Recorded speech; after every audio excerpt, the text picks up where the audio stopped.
Hello everyone, welcome back to my channel. I hope you all are doing good. So friends, রোজকার busy schedule থেকে একটু time বার করে আমরা চলে গেলাম বিষ্ণুপুর ঘুরতে।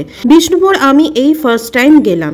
সত্যি জায়গাটা যেমন সুন্দর তেমনই ইতিহাসে ভরা। বিষ্ণুপুরে অলি গলিতে আমাদের পুরনো কালচার হিস্ট্রিতে ভর্তি। ওখানে না গেলে একদমই জিনিসগুলো বুঝতে পারতাম না।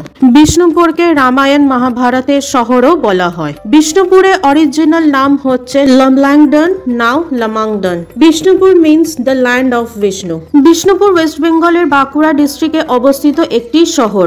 এটি কলকাতা থেকে প্রায় 138 কিলোমিটার দূরে অবস্থিত এবং এর পোড়ামাটি অর টেরাকোটা মন্দিরগুলোর জন্য সবচেয়ে বেশি পরিচিত। Interestingly, this group of terracotta temples has found a place in UNESCO tentative list. These temples were built during the 17th and 18th century during the region of the Malha kings who ruled over Bishnupur.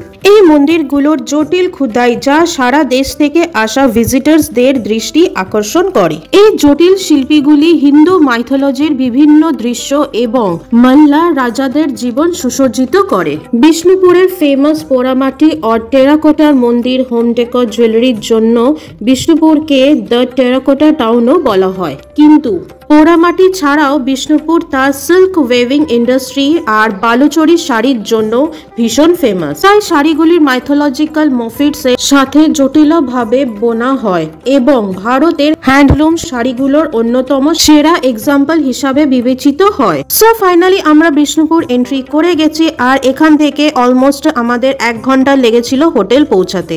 আর আমরা biker গেছিলাম তাই আমাদের পৌঁছাতে almost 3.5 hour লেগেছিল। শুধু মাঝখানে আমরা একবার টি ব্রেকের জন্য দাঁড়িয়েছিলাম।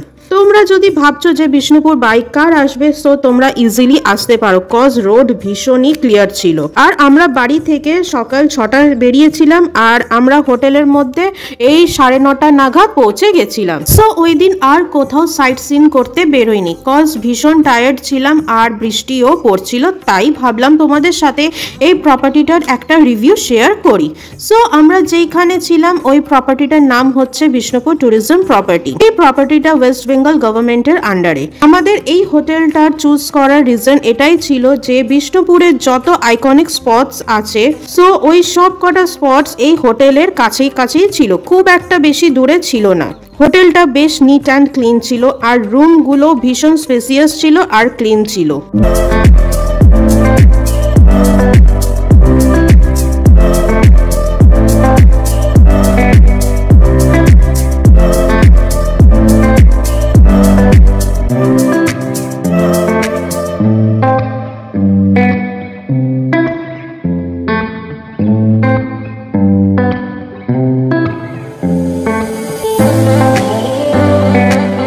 কোয়ালিটিও ভীষণ ভালো ছিল। আর তোমাদের না আমি একটা কথা বলতে চাই, বিষ্ণুপুর ঘুরতে গেলে পোস্তর যে কোনো আইটেম একদমই মিস করবে না, স্পেশালি পোস্তর বড়া। So that is it for today guys. If you like the video then please do like, share and subscribe to my channel and don't forget to hit the bell icon for more videos. Till then take care, bye bye, see you in the next blog, bye. আর এখন তোমরা আমার সাথে থেকো, পাশে থেকো, কারণ কি এরপর থেকে ভীষণ ইন্টারেস্টিং আর ভীষণ ভালো ভিডিও আসতে চলেছে। সো স্টে টিউনড আর সাবস্ক্রাইব করতে একদমই ভুলো না, কিন্তু তোমরা কেউ সাবস্ক্রাইব করো না, আমি সেটা দেখছি।